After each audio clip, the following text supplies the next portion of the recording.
நாங்கள் பாலக்காட்டிலேருந்து குருவாயூருக்கு கிளம்பியாச்சு. பாலக்காட்டிலேருந்து திருச்சூருக்கு பஸ்ஸில் சார்ஜ் பார்த்திங்கன்னா 80 ருபீஸ் பண்ணுறாங்க. திருச்சூர்லேருந்து ட்ரெயினுக்கு குருவாயூர் 10 ருபீஸ் தாங்க சார்ஜ் பண்ணுறாங்க. இதுவே பஸ்ஸில் 65 ருபீஸ் சார்ஜ் பண்ணுறாங்க. பாலக்காட்டிலேருந்து குருவாயூர் வரத்துக்கு 4 ஹவர்ஸ் ஆச்சுங்க. கோயிலுக்கு 6 மணிக்கெல்லாம் கோயிலுக்கு ரீச் ஆயாச்சுங்க. கோயில் என்ட்ரன்ஸ்லேருந்து நாங்கள் ஃபஸ்ட்டு உள்ளே போனதுமே பார்த்தது பார்த்திங்கன்னா பூக்கடை தாங்க பார்த்தோம். அதுவே ரொம்ப சந்தோஷமாக இருந்துச்சு. கோவிலுக்கு பக்கத்துலேயே எங்களுக்கு ரூம் கிடச்சிச்சுங்க. கோயிலேருந்து 5 நிமிஷம் தாங்க ஆகும். எங்கள் ரூம் பக்கத்துலேயே குழந்தைங்க பரதநாட்டியம் அரங்கேற்றத்துக்காக தங்கியிருந்தாங்க. இன்றைக்கி அவங்க பரதநாட்டியத்துக்காக கிளம்பிட்டு இருந்தப்போ நாங்கள் எடுத்ததுங்க. குழந்தைங்க எல்லாருமே ரொம்ப அழகாக இருக்காங்க. 50 குழந்தைங்களுக்கு மேலே இருந்தாங்க. இன்றைக்கி நிறைய பரதநாட்டியம் அரங்கேற்றம்னு நினைக்கிறேன்.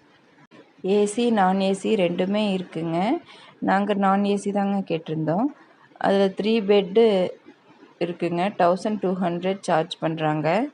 6 பேர் தங்கலான்னு சொன்னாங்க. நாங்கள் ரூமுக்கு வந்ததுமே ஃப்ரெஷ் ஆகிட்டு கோயிலுக்கு கிளம்பிட்டோம். 7 மணிக்கு லைனில் நின்னங்க. 9:30 மணி ஆச்சுங்க தரிசனம் கிடைக்கிறதுக்கு.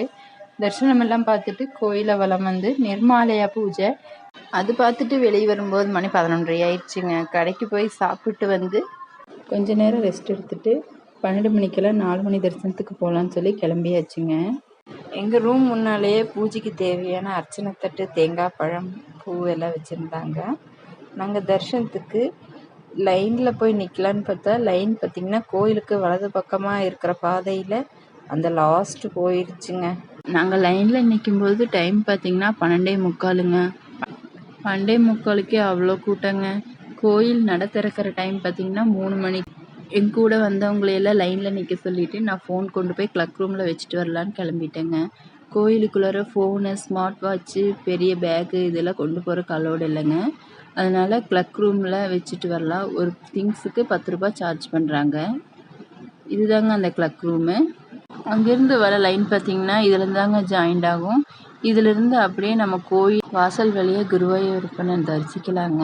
லைனில் போய் பார்க்க முடியாதவங்க கோயிலுக்கு இடது பக்கமாக இருக்கிற பாதையில் போனோம்னா கோயில் சுற்றி வந்து சாமி கும்பிடலாங்க. அங்கே கோயிலில் அடி பிரதர்ஷனம், அங்க பிரதர்ஷனம் எல்லாம் செய்வாங்க. இந்த படி வழியாக ஏறிதாங்க குழந்தைங்களுக்கு சாதம் கொடுப்பாங்க. குருவாயூரில் குழந்தைங்களுக்கு சாதம் கொடுக்கறது ரொம்ப விசேஷங்க. இன்றைக்கி அலங்காரம் குட்டி கிருஷ்ணர் அலங்காரத்தோடு பார்த்தோங்க. சாமி தரிசனம் முடித்து வந்ததுமே பிரசாதம் கவுண்டரில் பிரசாதத்துக்கு டிக்கெட் வாங்கிட்டு அதுக்கு பக்கத்துலேயே பிரசாதம் தர கவுண்டர் இருக்குங்க. பிரசாதம் வாங்கிட்டு வந்தாச்சு. கோயில் பின்வழியாக யானையோட தரிசனமும் கிடச்சிதுங்க. அதே பார்த்துட்டு நாங்கள் மின் வழியாக வந்து கோயில் கோபுர தரிசனமும் பார்த்தாச்சுங்க.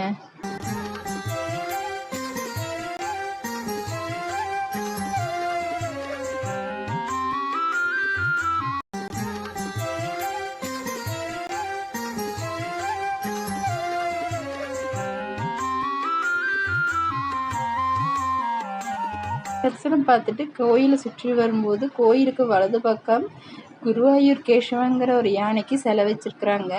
அந்த சிலையும் பார்த்துட்டு அங்கே நிறைய குழந்தைங்களோட நாட்டியாஞ்சலி இருந்ததுங்க.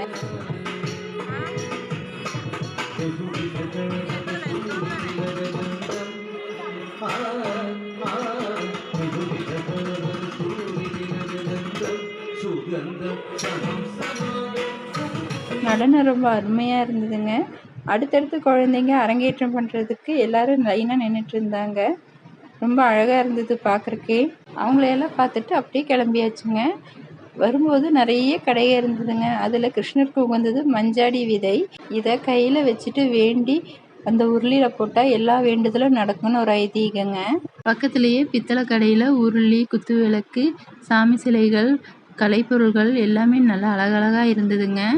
கோவிலேருந்து நடக்கிற தூங்கில் தாங்க இருக்குது மம்மியூர் சிவன் கோயில். இந்த கோயிலில் விசேஷம் பார்த்திங்கன்னா அம்மனுக்கு தேங்காய் உடைப்பாங்க. தேங்காய் உடைக்கும் போது நம்ம என்ன வேண்டுதலுங்கிறது நம்ம அவங்கக்கிட்ட சொன்னோம்னா எல்லாம் நல்லபடியாக நடக்குங்கிற ஒரு ஐதீகங்க. அது முடிஞ்சதுமே நாங்கள் பார்த்தசாரதி பெருமாள் கோவிலுங்க. இந்த கோயில் ரொம்ப அழகாக இருந்ததுங்க. இந்த கோயிலில் தேர் வச்சுருந்தாங்க. இந்த தேர் பார்க்கும்போது எனக்கு மகாபாரதத்தில் கிருஷ்ணர் ஓட்டின தேர் தாங்க ஞாபகம் வந்தது. கோயிலை நல்லா சுற்றி பார்த்து ரொம்ப நல்லாவே இருந்ததுங்க. சாமி தரிசனம் எல்லாமே ரொம்ப அருமையாக இருந்ததுங்க.